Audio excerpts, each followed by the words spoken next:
I used to joke that my ears were tuned to hell's radio, always humming with that thin, electric whine.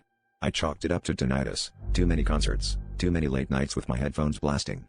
But last night, just as I was drifting off, the static twisted into something unnatural, a faint, repetitive pattern. It took me a moment to realize it was spelling out my own name, one syllable at a time, drawn out like a warning. That cold, crawling fear set in, the kind you only get when you know you're completely alone but you feel watched anyway. Curiosity got the better of me. I sat up, heart pounding, and tried to write down the cadence, da-da-da, da-da. It was unmistakably Morse code, and every pass through the sequence lined up with the letters of my name. I searched for logical explanations online, desperate for anything rational, but every answer left me more unsettled. The sound persisted until dawn, fading only as the sun crept through my window. When I pressed my palms against my ears, the buzzing grew sharper, almost angry, like it wanted to burrow deeper into my skull. Tonight, the tone changed. I lay in bed, covers pulled tight, as the buzzing returned, louder, more insistent.